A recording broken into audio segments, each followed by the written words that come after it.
दो कंपनी है, दोनों बराबर प्रॉफिट कमा रही है, दोनों का सेल्स भी काफी अच्छा चल रहा है, मार्केट में दोनों कंपनी बेहतर कर रही है। लेकिन एक कंडीशन है, एक कंपनी के ऊपर 1000 करोड़ का लोन है, वहीं पे दूसरी कंपनी डेब्ट फ्री है, यानी कि उसके ऊपर लोन नहीं है।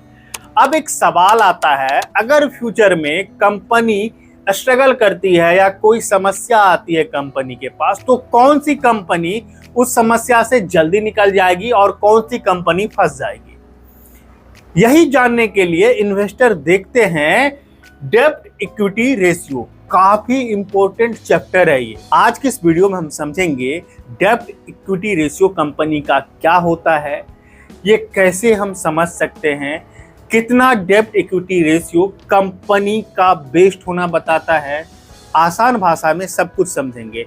नमस्कार दोस्तों, मैं हूं नीरज झा और आप लोग देख रहे हैं एनजे मनी। इस चैनल का एक ही मिशन है, स्टॉक मार्केट में जीरो से एडवांस लेवल तक आसान भाषा में सिखाना। पिछले क्लास में हमने पीबी रेशियो को अच्छे से समझा था, तो आज का जो क्लास होने वाला है वो है डेब्ट इक्विटी रेशियो का।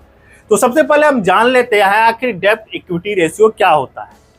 अगर आप देखोगे, डेब्ट टू इक्विटी रेशियो एक फाइनेंशियल रेशियो है जो बताता है कि कंपनी ने अपने बिजनेस में ऑनर्स के पैसे के मुकाबले कितना लोन लिया हुआ है। आसान भाषा में समझिए, डेब्ट इक्विटी रेशियो बताता है अगर कोई कंपनी है और उसके पास जो भी पैसे हैं खुद के, उसके मुकाबले उसने कितना लोन लिया है, यही रेशियो जो होता है ना, डेब्ट इक्विटी रेशियो होता है। समझ में आ गई बात। सरल भाषा में ऑनर के पैसे वर्सेस उधार के पैसे, यही जो रेशियो होता है आपको कहलाता है डेब्ट इक्विटी रेशियो। अब एक बड़ा सवाल है, डेब्ट इक्विटी रेशियो की जरूरत इन्वेस्टर को क्यों पड़ती है। डीई रेशियो कंपनी के ऑनर्स मनी और लोन की तुलना करता है और बताता है कंपनी कितने फाइनेंशियल रिस्क पर चल रही है। अगर इन्वेस्टर डेब्ट इक्विटी रेशियो नहीं समझेगा तो कंपनी को चूज करने में मिस्टेक कर देगा, क्योंकि ये रेशियो बताता है कंपनी खुद के पैसे से कितना चल रही है और कितना लोन ले रखा है। जब ही कोई कंपनी लोन लेगी तो उसके पास लायबिलिटी ऑटोमेटिकली बढ़ जाती है। जैसे मान के चलिए, दो लोग हैं, दुकान खोलते हैं। एक है राहुल, अपनी जेब से 10 लाख लगाता है, लोन नहीं लेता है। एक है मोहन, अपनी जेब से 10 लाख लगाता है और बैंक से 40 लाख लोन लेता है। दोनों की दुकान चल रही है, लेकिन अगर बिजनेस में नुकसान हो जाए तो किस पर ज्यादा दबाव आएगा? तो बिल्कुल मोहन पर आएगा, क्योंकि इन्होंने 40 लाख का लोन ले रखा है, तो ये लोन भी मैनेज करना इनको पड़ेगा। समझ रहे बात को? तो इससे क्या समझ में आता है? तो इसी रिस्क को मापने के लिए डीई रेशियो को बनाया गया। समझ में आ गई बात? डीई रेशियो क्यों बनाया गया, क्यों जरूरत पड़ती है इन्वेस्टर को। अब बात कर लेते हैं डेब्ट इक्विटी रेशियो को कैसे समझे, इसको कैसे आप समझ सकते हो। आसान भाषा में मैं एक्सप्लेन करता हूं। डीई रेशियो बताता है कंपनी अपने बिजनेस को ऑनर्स के पैसे से चला रही है या लोन के पैसे से। सीधा समझ लीजिए, अगर लोन का पैसा ज्यादा है, कहने का मतलब जो मेन पावर है वो लोन का पैसा है कंपनी के पास। अगर कंपनी का खुद का पैसा उनके पास ज्यादा है तो लोन को अच्छे से मैनेज कर सकता है। अब बहुत लोग के मन में ये सवाल आएगा, क्या लोन लेना एक कंपनी के लिए वीक पॉइंट है? ऐसा नहीं है, लेकिन लोन को जो कंपनी अच्छे से मैनेज करके चला लेगी ना, वो कंपनी बेस्ट होती है। आगे हम समझेंगे। यहाँ पर देखते हैं, मान लीजिए डीई रेशियो 1 है, मतलब जितना ऑनर्स का पैसा उतना ही लोन है, तो ऑनर्स का पैसा और लोन दोनों बराबर है। अब दूसरा आता है डीई रेशियो 0.5, मतलब 1 रुपए इक्विटी पर सिर्फ 0.5 रुपीज डेब्ट। कहने का मतलब कंपनी के पास 100 रुपए है और 50 रुपए सिर्फ लोन लेके रखा है। 1 का मतलब 100 रुपए कंपनी का और 100 रुपए लोन लेकर के बिजनेस में लगाया है पैसा। अब यहाँ पर डीई रेशियो 2, मतलब 1 रुपए इक्विटी पर 2 लोन, यानी कि ज्यादा रिस्क। ये दोनों जो है ना, डिफाइन करता है कम रिस्क और ज्यादा रिस्क। अगर बिजनेस ऑनर के पैसे से लोन का पैसा कम लगा होगा बिजनेस में, तो कम रिस्क की वो बिजनेस होगा। अगर ऑनर के पैसे से, आसान भाषा में मैं समझा रहा हूं, लोन का पैसा ज्यादा होगा किसी बिजनेस में, तो ज्यादा रिस्क उस बिजनेस को चलाने में रहेगा। समझ में आ गई बात? लो डीई रेशियो कम financial risk, high DE ratio ज्यादा फाइनेंशियल रिस्क। तो DE रेशियो इसीलिए इन्वेस्टर देखते हैं, जिससे पता चलता है कंपनी जो है ज्यादा रिस्क में तो नहीं चल रही है या ठीक ठाक है। समझ में आई बात। अब बात करते हैं इसको कैसे निकालेंगे। सिंपल सा फार्मूला है, फार्मूला रटना नहीं है, कॉन्सेप्ट समझना है।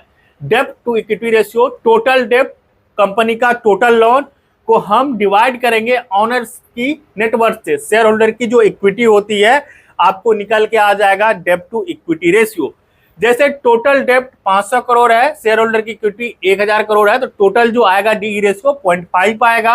हर एक इक्विटी पर कंपनी ने 0.5 रुपए का डेब्ट लिया है, कहने का मतलब कंपनी ठीक है। समझ में आ गई बात, क्योंकि कंपनी का पैसा ज्यादा है, लोन का पैसा कम है। DE रेशियो बताता है कंपनी अपने बिजनेस को ऑनर के पैसे से चला रही है, लोन के पैसे से चला रही है। समझ में आ गई बात। इसका जो फार्मूला है सीधा डेब्ट to equity ratio equal to total डेब्ट, जो टोटल लोन कंपनी ने ले रखा है, और कंपनी का जो अपना पैसा है, डिवाइड कर देंगे। जो रेशियो निकल के आएगा वो DE रेशियो हमको मिल जाएगा। अब हम रियल एग्जांपल से समझते हैं। मान के चलिए दो लोग हैं, राहुल है और मोहन है।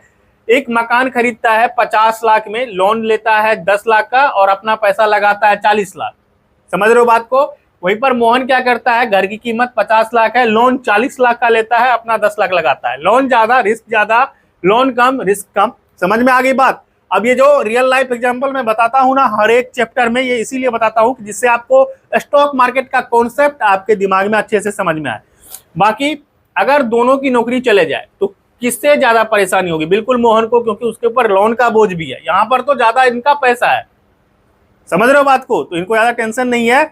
अब यहाँ पर जो है लोन है तो इसका इंटरेस्ट भी देना पड़ेगा, इसका EMI भी देना पड़ेगा, तो ज्यादा टेंशन मोहन को होने वाली है। स्टॉक मार्केट में भी यही लॉजिक लागू होता है। जिस कंपनी का डेब्ट ज्यादा होगा उसका फाइनेंशियल रिस्क भी ज्यादा होगा। क्लियर है कॉन्सेप्ट। DE रेशियो क्या होता है? कंपनी का ओरिजिनल पैसा, खुद का पैसा और लोन का पैसा, इसका जो रेशियो निकलता है उसी को DE रेशियो कहते हैं। आज के इस वीडियो में हमने क्या सीखा? डेब्ट टू इक्विटी रेशियो क्या होता है। लो DE रेशियो आमतौर पर कम रिस्क दिखाता है, हाई DE रेशियो ज्यादा रिस्क दिखाता है। फार्मूला आपको पता है, टोटल डेब्ट को डिवाइड करेंगे टोटल शेयर होल्डर की इक्विटी से। बैंकिंग, इंफ्रास्ट्रक्चर और कैपिटल इंटेंसिव इंडस्ट्रीज में DE रेशियो अलग हो सकता है। जिस तरह से मैंने बोला PB रेशियो अलग हो सकता है, उसी तरह से डेब्ट टू इक्विटी रेशियो भी अलग हो सकता है। अब IT फर्मा का अलग हो सकता है, इसके बाद आपको बैंकिंग सेक्टर का अलग हो सकता है, मैन्युफैक्चरर जो इंडस्ट्रीज है उनका अलग हो सकता है। तो ये आपको ध्यान में रख के चलना है। अब आपको समझ में आ गया कि कंपनी पर लोन कितना है और उसका रिस्क कैसे मापा जाता है। ये आपको DE रेशियो बता देता है। लेकिन क्या सिर्फ डेब्ट कम होना ही काफी है? अगर कंपनी के पास शॉर्ट टर्म बिल चुकाने के लिए कैश ही ना हो तो? यही जानेंगे अगले चैप्टर में। अब देखो, कंपनी के पास शॉर्ट टर्म बिल चुकाने के लिए पैसा ना हो तो कंपनी क्या करेगी? ये भी जो है ना जानना जरूरी है, क्योंकि नेक्स्ट चैप्टर में बताएंगे करंट रेशियो क्या है। करंट रेशियो भी, अगर किसी कंपनी को आप इन्वेस्ट करने के लिए ढूंढ रहे हो तो कंपनी का करंट रेशियो भी जानना आपके लिए जरूरी है। तभी आप उस कंपनी को समझ पाओगे कि कैसी कंपनी और फ्यूचर में कैसा कर सकती है। तो अगला चैप्टर मिस मत कीजिएगा।